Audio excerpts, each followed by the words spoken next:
Me hearties, it's SilverDFanng, your pirate captain, with more YouTube reactions. We got that time pirates started a country by historically. Okay, I'm done with that voice. Yeah, I don't know if I've done a historically video before. Definitely will do more in the future.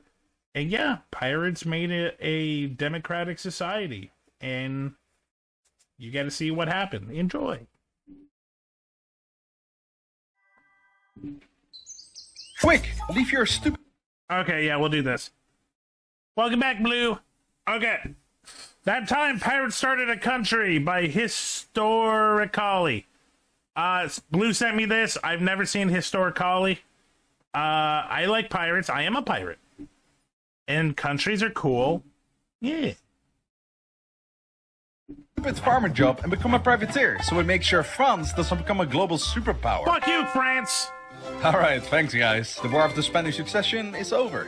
Well, I suppose that I gotta thank you somehow. Very cute. You're fired. Get out of my office. Well, that sucks. What are we supposed to do with all these warships, cannons, and not vitamin C's that we bought ourselves? We could start our own pirate republic on the strategically placed island of Nassau. Yes, let's do it. And so, over 1,500 battle-hardened Spanish, and now British-hating lads, sailed across the globe ready to claim their new hangout spot. And they quite literally just claimed it, even though it's one of the most strategically important spots in the Atlantic. Let's talk about that for a bit. And yeah, it's if you ever, well, pirates have always existed, but if you're wondering why the golden age of pirates became so big, like most stuff in that time period and most time periods, the British abusing their power, abusing their allies, not thinking it through, and pretty much making a bigger problem. Hi, my name is Pirate Oliver. I like pirates. I do like pirates. Facts, part 12. Alright, so how did this pirate country start? Well, the year is 1666, 35 years before the War of the Spanish Succession. Or rather, the war about which powerful family gets to own Spain and its territories. Which was a lot. It was a time of peace, international friendship, and who am I kidding? Every major power was 24/7 raiding each other's colonies and ships. One day, in 1666, a young Brit almost banks his ship on the shallow shores of a very conveniently positioned island. Oh, that's He cute. names it, very patriotically, Charlestown, named after the King of England. Charles Odd name. He starts gathering his friends, and slowly and surely, Charles Two Wise, we call him in the streets. They build a fort, a small town to make it truly Charlestown and not Charles Rock, and start to trade with the nearby locals. I believe you, Blue. It's a nice, cute, little colonial community. Shame I'm going to burn it down, says the Spanish admiral in 1684. And he did. The whole town was turned to charcoal, and the colonists were bullied off the island. But just like cockroaches, the British popped up again. And to throw the Spanish off, this time they named the island Nassau, named after the recently appointed Protestant King of England, William III. I don't get it.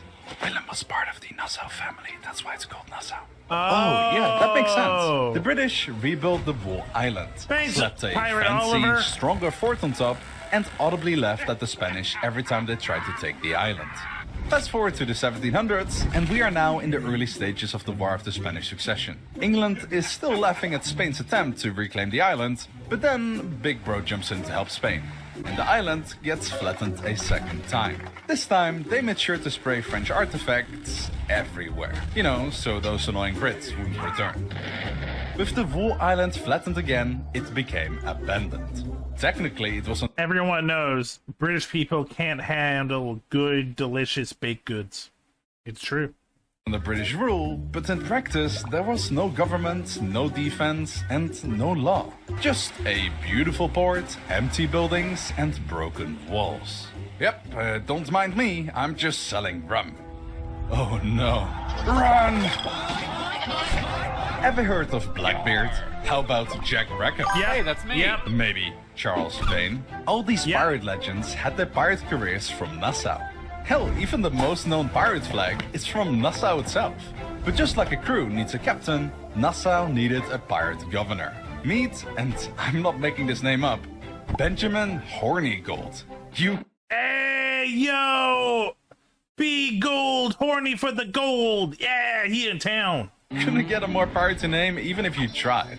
As a privateer turned pirate, he looked at the chaos that was unfolding on the island and said, "Alright, enough is enough.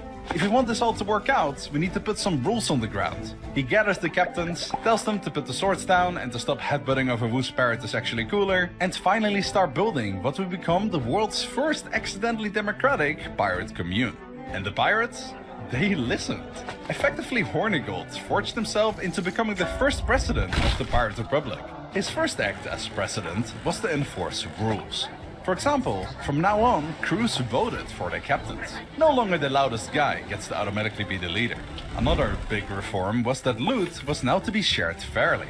And most reforming of them all, if you lost, for example, a leg during battle, you got compensated for the work hazard. This is fucking awesome. Again, this is not new. This is not still a problem. Hey, you know who makes some of the best leaders and who actually tries to, make everyone survivable and actually everyone like grow as a unit? People who actually work, people who actually are there on the front lines. Kings don't know what normal people go through. Kings are pretty much bred to be higher up than everyone else. Politicians kind of go to school being taught that they are special and forget that no, your job is to make life easier for everyone. But Hornigold, for all his pirateness, had one very weird quirk. He refused to attack English ships. And he would happily rob a Spanish galleon blind, torch a French sloop, and pants a Dutch merchant captain in broad daylight.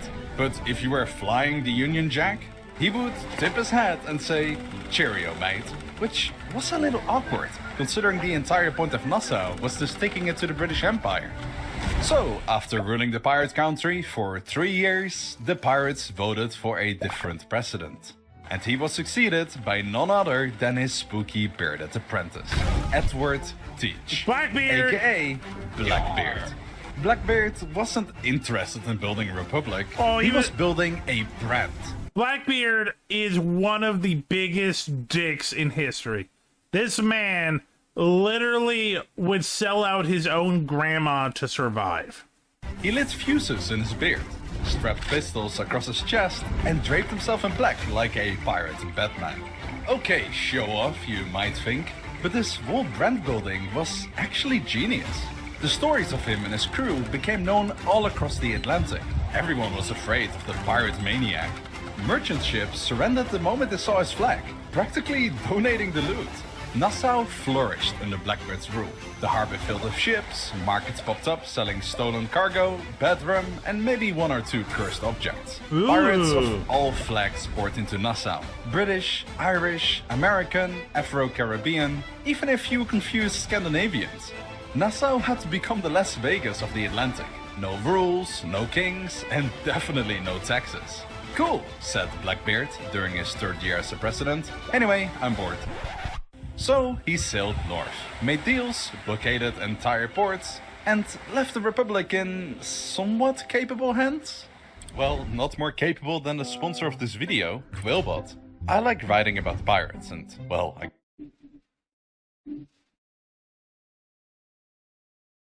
I'm sorry, I can't support AI. Quillbot might be good, I don't know, but I'm okay. Meet the third and most radical president of the Pirate Republic, Charles Vane. Oh, he's gonna get to it, but if Blackbeard is a narcissist, Vane is a sociopath. Imagine if anger had a body, yeah, that was Charles Vane. While Hornigold was the rule maker and Blackbeard was the showman, Vane was the edgelord extremist. Yeah. He believed the only good British ship was a burning one, and diplomacy was for cowards and poets. Cool. No wait, not cool. In 1718, the year when Vane got president, there was a massive influx of pirate settlers due to the massive layoffs in the European countries. Everyone went to Nassau, which the King of England, Willem III, started to notice due to literally every ship sailing towards America. Huh. Salutations! Yar, ya skellywag. Where are ye sailing to? I didn't know about this. Cringe? How dare you address your king like... Is this real? Did the King of England actually go undercover boss and see what the pirates in Nassau were like? I did not know about this. This is cool if this actually happened. Where are we sailing off to, matey? Haven't you heard? Nassau has become the place for all the privateers who got laid off. We're going to start our own pirate country, with blackjack and cookers. The king can stick it up his arse for having us fight all this time for his country, just to fire us the day after. Oh, I see. Alright, thank you. Hey, how's that for up your arse, huh? Now that the teacher knows about their cool hideout, the Nassau boys were getting a bit anxious. Sure, they can plunder a merchant ship or two, but the Royal Army? That's not an easy fight. Worst yet, more and more warships started to appear on the horizon, and leading those ships was Woodes Rogers. But before we get to him, let's check in with our pirate president Charles Vane, who was, at this point, having a little moment. See, Charles wasn't much of a surrender guy, or a talking guy, or a not burning things guy. So when Woodes Rogers politely sailed into Nassau and asked, "Hey lads, maybe stop being criminals?" Vane responded by lighting his ship in the harbor on fire and sending it straight at him. Is this our plan? It wasn't, but Charles thought it was. But Charles thinks a lot of things, to be honest. One guy especially not loving the flaming ship as diplomacy approach was Charles's quartermaster, a guy named Jack Rackham. You might know him better as Calico Jack, named after his favorite fabric and least favorite survival instincts. Jack had been Vane's right-hand man for months now. He'd seen the screaming, he'd seen the fire, he'd seen the moment Charles tried to headbutt a seagull for looking at him wrong. That's real, by the way. Well, as real as we know, but some documents have said that. Yeah, no, again, Charles Vane was a psychopath. And Jack, credit where it's due, had his concerns. Sure, Charles started out as a fiery, brutal pirate, inspiring others, and probably got to be president because of that. But recently, he was off. Welcome, Ryan. For example, a couple months prior, they were on this massive warship of theirs, and about to plunder a teeny-tiny French merchant. How's my favorite slime ball? We're watching about the first pirate, Democracy? Which they absolutely could have taken. Charles made the call to back off due to the risks of losing. That's not very captain-y-like. He also got his ass whooped by a lesser drunk, damaging his reputation yet again. And now finally, while a literal firing squad is on the horizon, ready to hang each and every pirate, instead of bargaining for the safety of the island's troublemakers, he basically declared war on them. New vote, new vote. And just like that, Charles Vane was out. And his extra flamboyant sidekick was in. Meet the fourth and final president of the Pirate Republic. And the pirates couldn't have chosen a better president. Jack was an insanely skilled war general. He was so good, in fact, that modern historians compare him to legends like Hannibal and... I don't know if Calico Jack was gay, but yeah... he had some fun costumes. I believe Calico Jack is also who allowed Anne Bonny and Bloody Mary on his ship. Alexander the Great. Jack called the pirates together, set up a combat plan, and absolutely crushed Woodes Rogers and his fleet. Relaxing. There were only 1,500 pirates on the island, but they could shoot really well, I tell ya. Then, feeling ambitious, the pirates sailed and laid siege to England. Even though they were outnumbered by 1 to 1,000, they destroyed the British defenses and captured England, effectively renaming it to the United Pirate Kingdom. Then, after stumbling into Oppenheimer and Heisenberg at the same time, who just finished their nuclear bomb, they threw it on Spain and France, and everyone died. The end. No wait, this isn't an alternative history video. Let's rewind a bit. And he liked tomboys, which isn't just a throwaway joke, it's historically accurate. See, Jack Rackham fell in love with Anne Bonny. Yeah. We'll say Yeah, I'm glad they're talking about it, yeah. female pirate who, due to sexism on the work floor, disguised herself as a man. And later Jack also fell in love with Anne's bestie, Mary Red, who also disguised herself as a man. Both of them carried swords, both of them could absolutely destroy you in a bar. There's also been theories going around that these two were in a relationship, but it's never confirmed. Fight, and both of them, for some unfathomable reason, liked Jack back. They did. It was an unfathomable reason because Jack was probably the worst pirate that ever existed. He put all his skill points in charisma and 0 in leadership and war tactics. He couldn't fight on equal grounds and only preyed on smaller merchant ships. And you best bet your ass that he could in no way, shape or form beat Woodes Rogers and his royal backing. If Rogers wanted to, he could have at any time signaled his fleet to attack, and without a shiver of doubt killed each pirate on the island. But Rogers was sympathetic. He was a privateer himself during the Spanish Succession War, and he himself was a victim of corporate downsizing. During the war, he led one of the most successful privateering expeditions in British history. He circumnavigated the globe, captured Spanish treasure ships, and came home to parades and praise. Naturally, the government thanked him by the only way it knew how. By, instead of firing him, they forgot about him and let him go bankrupt. He sank all his money into the war effort, didn't get reimbursed properly, and ended up in debtor's prison for a bit. But then, in classic Empire logic, the British were like, "Hey Woods, remember that pirate problem we ignored for a decade? Wanna go fix it?" And Roger said, "Sure, can I have my money back?" The British said no, but if you can get rid of them, you can be the governor. May you drown in your teacup. Alright, fine, I'll do it. Long story short... Yeah, it took a long time, but there's many, many, many reasons why kings, queens, empires failed. Rogers knew how it feels to be betrayed by the same country you fought 12 years for, and understood why his war comrades turned to piracy in the times of need. So, he sent them an ultimatum. If you surrender, we will pardon you of any crime you've committed, basically allowing you to start with a clean slate. However, if you don't, you'll know what happened. And our fourth president, Jack Rackham, he felt like he just hit the net 20 roll on that charisma check. What a lucky escape. And so, Calico Jack, pirate president and certified tomboy enthusiast, stood before Woodes Rogers and said, "Absolutely, sir. Thank you, sir. Piracy? Never heard of it, sir." He took the pardon, signed his name, posed dramatically, probably blew a kiss, and promised to never touch another ship again. 2 months later, he stole a sloop from Nassau's own harbor and went straight back to pirating, like the wool pardon thing had just been a dream. I mean, bless Rogers' heart, but we're talking about pirates here. They were once esteemed privateers, but after more than 10 years on a pirate island, you will slowly develop a "frick you, I do what I want" mentality. Anyway, after Jack and many others in July of 1718 accepted the pardon, the Pirate Republic of Nassau was officially dead. Playtime's over, lads. Go home to your wife and kids. We left for bloody 12 years. But now comes the fun part. What happened to our main characters? Did they all take the deal? Or did some, Charles Vane, flip them off and continue pirating? Well, let's go down the list, shall we? Charles Vane did not take the deal at all.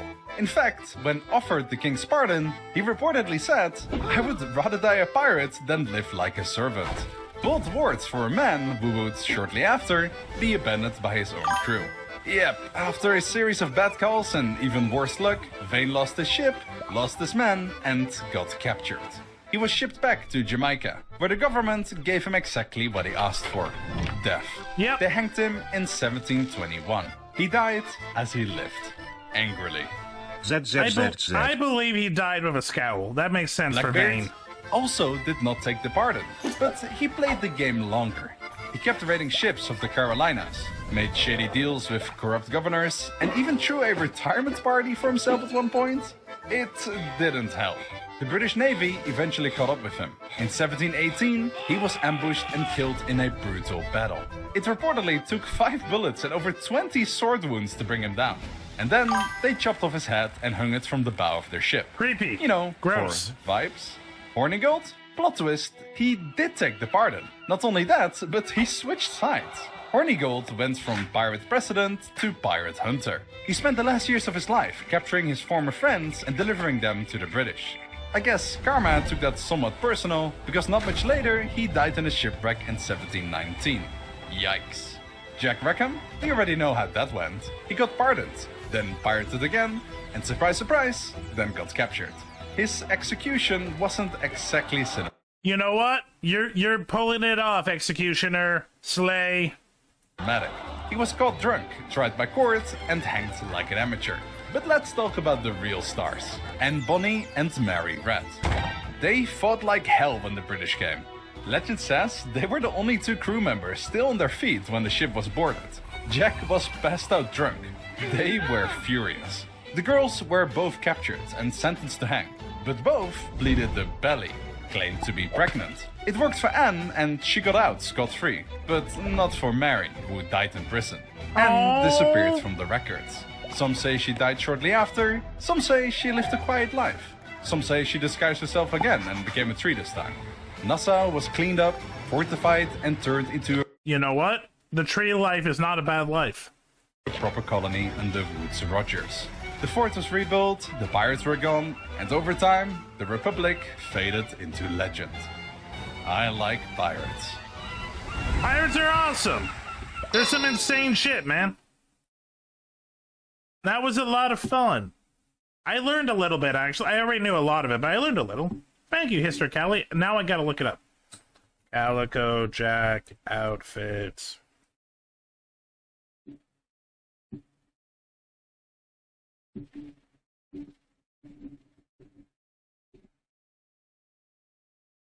I mean, as pirates go, yeah, that is pretty flamboyant.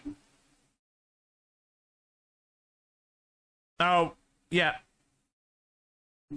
Can't lie, that for a pirate, that is pretty flamboyant.